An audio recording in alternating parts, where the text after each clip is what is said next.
नमस्कार बच्चों, social with Savita channel पर आप सभी का स्वागत है। तो बच्चों, आज हम आपके लिए लेके आ चुके हैं sample paper, practice paper annual exam का। आपके एनुअल एग्जाम अब नज़दीक आ चुके हैं, तो आशा करते हैं आपकी तैयारी बहुत अच्छी चल रही होगी और तैयारी में थोड़ा और अच्छा इम्प्रूवमेंट लाने के लिए हमने आपके लिए सैम्पल पेपर जो अभी आपका डीओई की तरफ से रिलीज हुआ है उसको सॉल्व करके लेकर आए हैं, जिससे आपकी एग्ज़ाम की तैयारी और आइडिया और अच्छा हो जाएगा।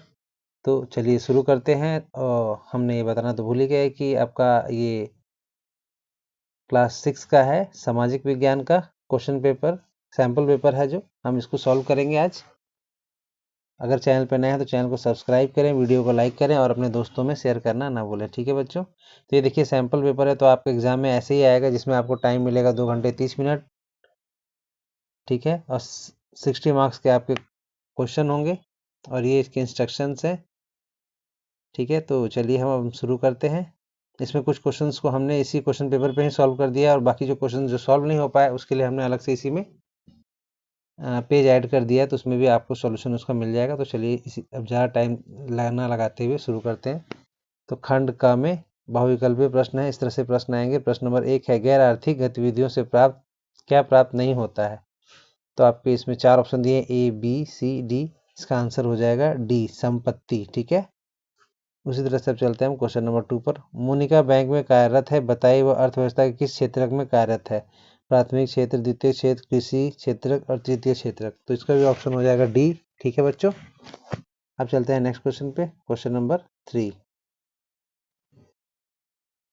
निम्नलिखित में से किसका संबंध शिव गंगा आंदोलन से है। तो इसमें ऑप्शन है ए महेश शर्मा, बी प्रवीण सिंह, सी अनूप यादव और डी सीमा चौरसिया। तो इसका ऑप्शन हो जाएगा ए महेश शर्मा। ठीक है, प्रश्न नंबर 4 पर चलते हैं। हलमा प्रथा का उद्देश्य क्या था। इसमें भी ए ऑप्शन आपका, बी और सी डी दिया हुआ है। इसका ऑप्शन हो जाएगा सी, आपका बांधों को बनाना। ठीक है, अब चलते हैं प्रश्न नंबर 5 पे। डॉक्टर एपीजे अब्दुल कलाम का जन्म भारत के किस राज्य में हुआ था। तो ऑप्शन इसका है तमिलनाडु। ठीक है बच्चों, ये है ऑप्शन। अब चलते हैं नेक्स्ट क्वेश्चन पे, प्रश्न नंबर 6 पर। प्रश्न नंबर 6, उचित विकल्प की सहायता से रिक्त स्थान की पूर्ति कीजिए। लगभग 2300 वर्ष पूर्व शासन पर शास्त्र नामक ग्रंथ की रचना डैश ने की। विकल्प है इसमें चाणक्य, समुद्रगुप्त, चंद्रगुप्त, अशोक। ऑप्शन ए हो जाएगा चाणक्य। ठीक है बच्चों, अब चलते हैं प्रश्न नंबर 7 पे। गलत मिलान की पहचान कीजिए। तो ये देखिए ए बी सी डी। तो ए करेक्ट है, बी करेक्ट है, सी करेक्ट है, डी है जो इसका रॉन्ग है, गलत मिलान है। तो ये हो जाएगा इसका आंसर डी। ठीक है बच्चों, अब चलते हैं प्रश्न नंबर 7 पर। वर्धमान महावीर की जन्मस्थली वर्तमान भारत के किस राज्य में है। तो उत्तर है इसका सी। ठीक है बच्चों, 4 ऑप्शन आए इसमें भी। अब चलते हैं प्रश्न नंबर 9 पर। निम्नलिखित में से कौन सा पर्व फसल की कटाई से संबंधित है। तो मकर संक्रांति होगा इसमें, ऑप्शन सी होगा बच्चों। ठीक है, अब चलते हैं प्रश्न नंबर 10 पर। फारसियों के भारत फारसियों ने भारत के लिए सर्वप्रथम किस संबोधन का उपयोग किया। तो उत्तर है हिंदू। ठीक है, हिंदू शब्द का ए ऑप्शन हो जाएगा। अब चलते हैं क्वेश्चन 11 पर। क्वेश्चन 11, निम्नलिखित में से कौन सा इतिहास का साहित्यिक स्रोत है। तो ऑप्शन सी हो जाएगा कविता। ठीक है बच्चों, प्रश्न नंबर 12 में चलते हैं। निम्नलिखित में से किस वेद में सबसे पहले सरस्वती नदी के विषय में जानकारी मिलती है। तो ऑप्शन ए हो जाएगा ऋग्वेद। ठीक है बच्चों, चारों वेदों के नाम लिखे हैं, ए ऑप्शन होगा इसमें। अब चलते हैं क्वेश्चन नंबर 13 पर। निम्नलिखित में से किस भारतीय महिला ने सबसे पहले माउंट एवरेस्ट पर फतह हासिल की थी। तो बछेंद्री पाल। ठीक है बच्चों, ये सब आप ये देखिए बी सी डी। ठीक है, अरुणिमा सिंह ने भी किया है, ये एवरेस्ट पे गई थी, आपको पता होगा। तो इनके दोनों पैर नहीं है, फिर भी ये गई हैं। ठीक है, अब चलते हैं प्रश्न नंबर 14। नीचे दिए दो कथन एक कथन दो के रूप में दिए हैं। दोनों कथनों को पढ़िए और सही विकल्प का चयन कीजिए। तो कथन 1 है, मानचित्र मुख्यतः 3 प्रकार के होते हैं, और कथन 2 है, ग्लोब मानचित्र का एक प्रकार है। तो इसमें ऑप्शन आपके दिए हुए A B C D, 4 option दिए, इसमें सी ऑप्शन आपका हो जाएगा सही और कथन गलत है। ठीक है, सी ऑप्शन इसका हो जाएगा। इसी तरह से चलते हैं क्वेश्चन नंबर 15 पर। सही मिलान की पहचान कीजिए।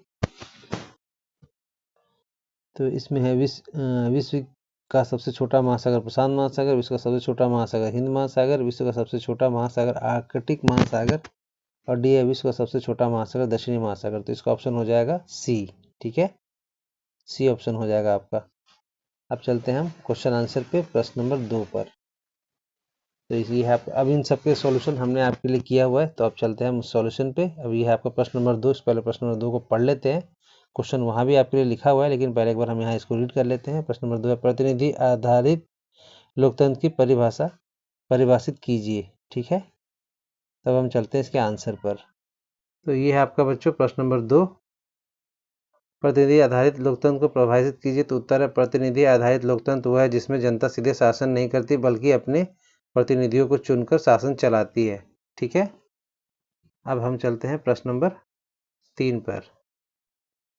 तो ये है आपका प्रश्न नंबर 3, ए समुदाय के महत्व का विश्लेषण कीजिए, अथवा में दूसरा भी ऑप्शन दिया है परिवार के महत्व का विश्लेषण कीजिए। तो हम चलते हैं प्रश्न नंबर 3 के उत्तर पर।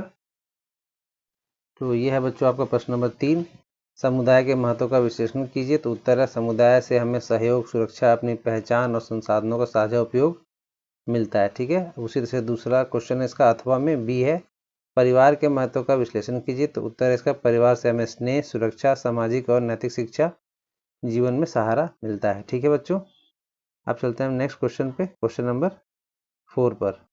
तो ये है बच्चों आपका क्वेश्चन नंबर 4, वेदों के महत्व का उल्लेख कीजिए अथवा वैदिक संस्कृति के महत्व का उल्लेख कीजिए। तो हम चलते हैं अपने आंसर पर। तो बच्चों हम आ चुके हैं प्रश्न नंबर 4 पे। तो ये प्रश्न पूछा है, वेदों के महत्व का उल्लेख कीजिए। तो उत्तर है, वेदों से हमें प्राचीन धार्मिक ज्ञान, संस्कार, शिक्षा और संस्कृति की गहरी समझ मिलती है। और इसी का अथवा क्वेश्चन में है आपका, वैदिक संस्कृति से महत्व का उल्लेख कीजिए। तो उत्तर होगा इसका, वैदिक संस्कृति से हमें व्यवस्थित जीवन जीने, कृषि, धार्मिक और सामाजिक और नैतिक मूल्यों की शिक्षा मिलती है। ठीक है बच्चों, उसी तरह से आपका प्रश्न नंबर 5 था। प्रश्न नंबर 5 था आपका, सभ्यता की किन्हीं दो विशेषताओं का वर्णन कीजिए। तो उत्तर हो जाएगा शहरीकरण और लेखन प्रणाली।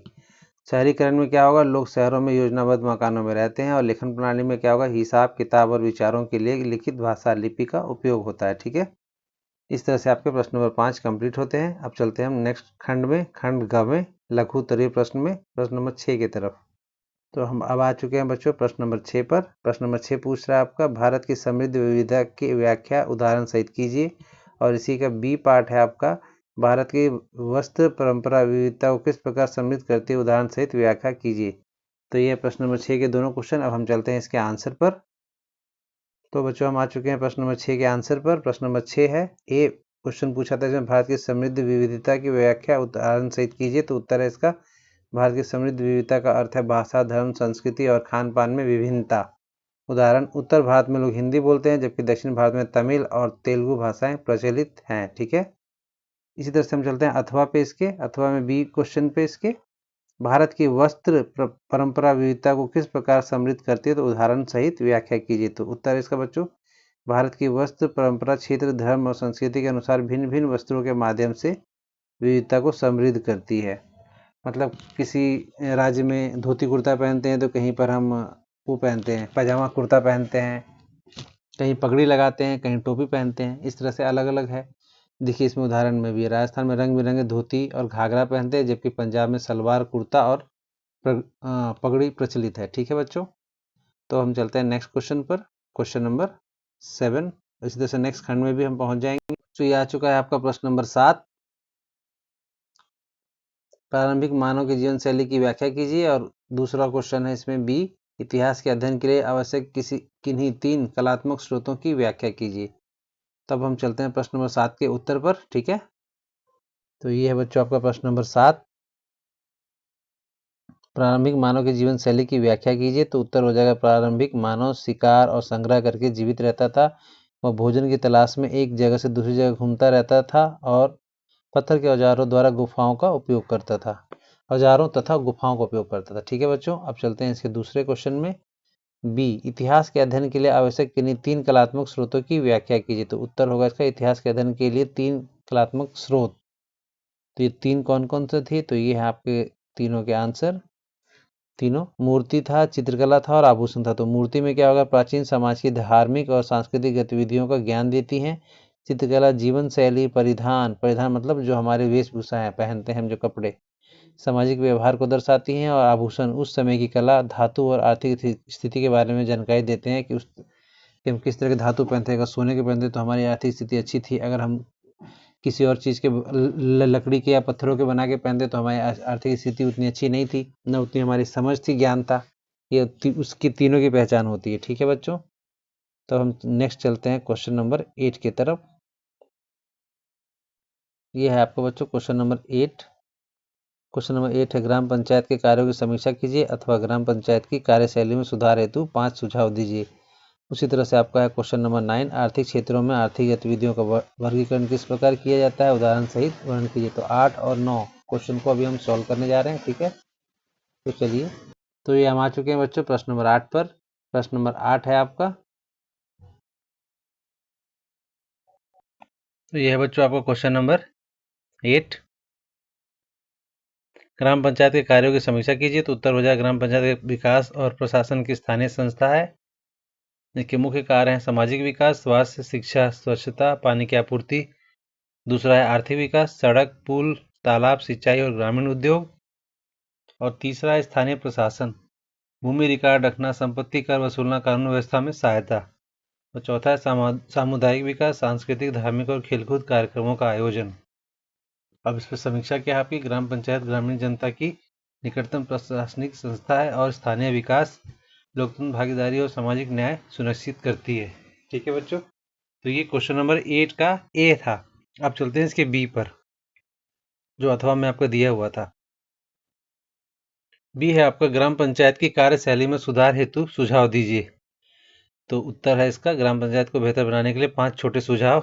पहला है नियमित बैठकें, ग्राम सभा की बैठकें समय पर होनी चाहिए। दूसरा है पारदर्शिता, पैसे के खर्च का हिसाब सबको पता होना चाहिए। तीसरा है भागीदारी, महिलाओं और युवाओं को फैसले में शामिल करना चाहिए। शिक्षा है, पंचायत सदस्यों को शिक्षित होना चाहिए। और आपका 5वां है जागरूकता, गांव वालों को योजनाओं की जानकारी देनी चाहिए। ठीक है बच्चों,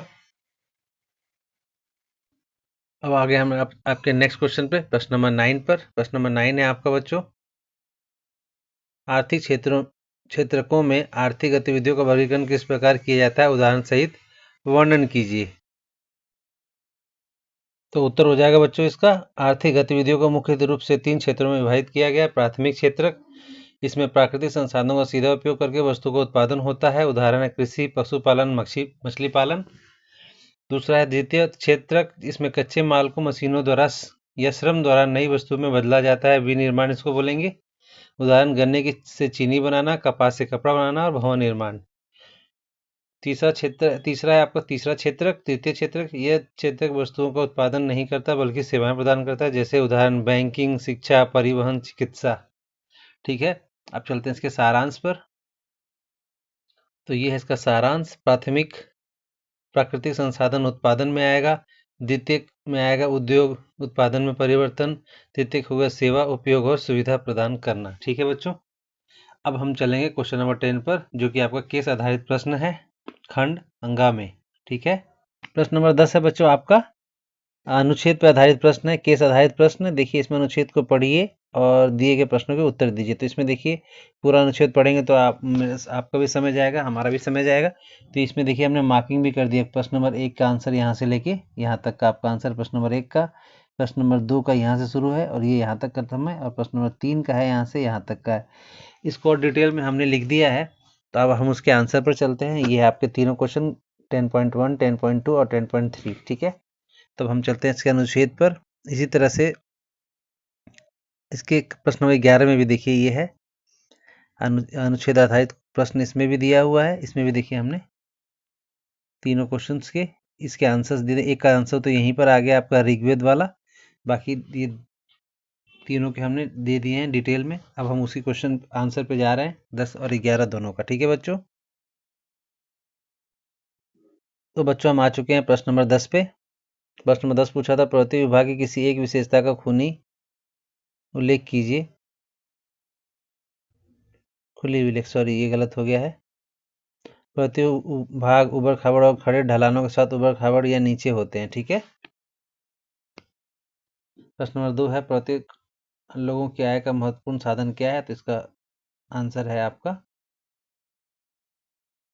पर्वतीय लोगों के लिए पर्यटन आय का सबसे महत्वपूर्ण साधन है। ठीक है, इसी में चलते हैं प्रश्न नंबर 3 पर। 10.3 पर्वतीय पर्यावरण को संतुलन को बनाए रखने के लिए आवश्यक उपायों का वर्णन कीजिए। तो उत्तर है पर्यटकों की संख्या सीमित करना और कचरा न फैलाना ताकि प्रकृति को नुकसान ना हो। ठीक है, आप चलते हैं प्रश्न में 11। ये भी केस आधारित प्रश्न था आपका, हमने अभी पीछे दिखाया था आपको क्वेश्चन पे। तो ये है आपका प्रश्न नंबर 11 का 1। वेदों की रचना कहाँ की गई है? तो उत्तर है वेदों की रचना सप्त सिंधु भारत क्षेत्र में की गई। प्रश्न नंबर 11.2 है सबसे प्राचीनतम वेद कौन सा है? तो उत्तर है सबसे प्राचीनतम वेद है ऋग्वेद है। और प्रश्न नंबर 11.3 वेदों के नाम लिखिए और बताइए कि इन्हें प्राचीन काल में किस माध्यम से संप्रेषित किया जाता था। तो उत्तर है वेदों के नाम है ऋग्वेद, यजुर्वेद, सामवेद और अथर्ववेद। अब माध्यम क्या था? प्राचीन काल में इन्हें मौखिक रूप से सुनकर और याद करके एक पीढ़ी से दूसरी पीढ़ी तक पहुंचाया जाता था। उस टाइम पे लिखने का कुछ सिस्टम नहीं था, लोग एक दूसरे से मौखिक रूप से एक दूसरे के पास कर देते थे, बताते थे। ठीक है, नेक्स्ट क्वेश्चन पे अब हम चलते हैं बच्चों। क्वेश्चन है बच्चों आपका प्रश्न नंबर 12। अनुच्छेद को पढ़िए और दिए गए प्रश्नों के उत्तर दीजिए। तो पंचायत शासन के बारे में पूरा डिटेल देखिए लिखा हुआ है। लोग समीप लाती है, निर्णय लेने की प्रक्रिया में ग्रामीणों को सक्रिय भागीदारी संभव बनाती है। यही कारण है कि पंचायत व्यवस्था जिसे पंचायती राज के नाम से जाना जाता है स्वशासन का रूप है। अब देखिए जिला स्तर पर क्या है, जिला पंचायत, जिला परिषद, खंड स्तर पर खंड पंचायत समिति, मंडल परिषद, ग्राम स्तर पर ग्राम पंचायत और ग्राम परिषद। ठीक है, इसमें 3 क्वेश्चन दिए हुए हैं। देखिए प्रश्न नंबर 1, 2 और 3। तो इसके आंसर देखो, पहले का है उपरोक्त अनुच्छेद शासन में किस व्यवस्था को दर्शाता? तो पंचायती राज व्यवस्था हो जाएगा पहला क्वेश्चन का आंसर। दूसरा है ग्राम पंचायत के अध्यक्ष को क्या कहा जाता है? सरपंच कहा जाता है।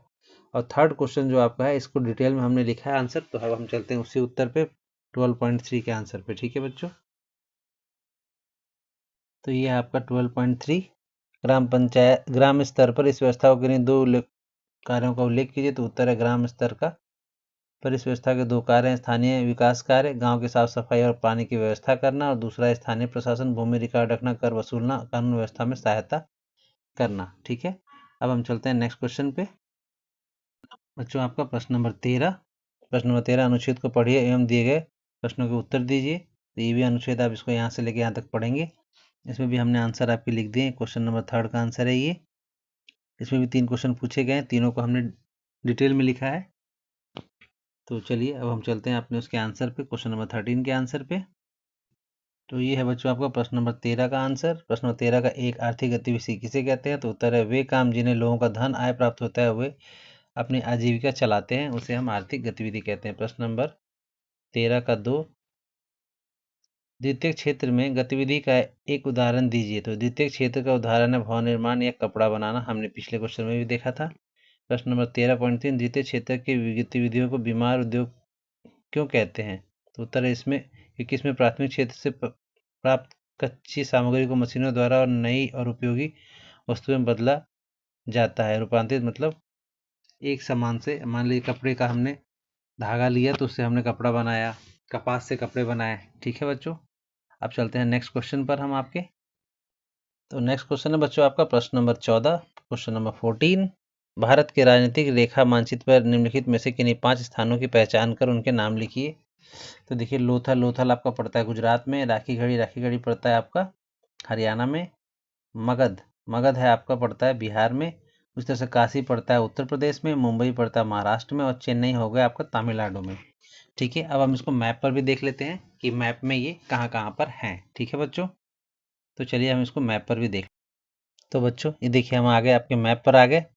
अब ये देखिए राखी गढ़ी आपका आ गया हरियाणा में, ये आ गया उत्तर प्रदेश में काशी, ये मगध हो गया आपका बिहार में, और चेन्नई हो गया आपका साउथ में आ गया आपका, और ये आ गया महाराष्ट्र में मुंबई, और लोथल ये आपका आ गया गुजरात में। ठीक है, इसको थोड़ा हम जूम भी कर देते हैं, आपको देख लीजिए ये कौन कौन सा जगह कहाँ पर है। ठीक है, तो इस तरह से आप देख लीजिए सारा, ये आपने सब नोट कर लिया होगा। तो एकदम बहुत ही इंपॉर्टेंट है एग्जाम के पॉइंट ऑफ व्यू से, तो बिल्कुल आप ध्यान से देख लीजिए इसको। और आपको वीडियो कैसा लगा, वीडियो में कमेंट करना ना भूलें, और चैनल को लाइक सब्सक्राइब जरूर कर दें। आपके कमेंट का हमें बहुत इंतजार रहता है। नेक्स्ट वीडियो किस सैम्पल पेपर का चाहिए आपको, कौन से सब्जेक्ट का, उसका भी कमेंट जरूर करें। जिसके ज़्यादा कमेंट आएंगे जिस सब्जेक्ट के, उसके सैम्पल पेपर हम आपके लिए सबसे पहले बनाएंगे। ठीक है, तो चलिए आशा करते हैं आपकी तैयारी बहुत अच्छी होगी, आपके अच्छे मार्क्स आएंगे एनुअल एग्जाम में, ताकि आप अपने नेक्स्ट क्लास में जाएंगे अच्छे मार्क्स के साथ। ठीक है बच्चों, तो चलिए आज के लिए इतना ही, मिलते हैं नेक्स्ट नए वीडियो में। नमस्कार।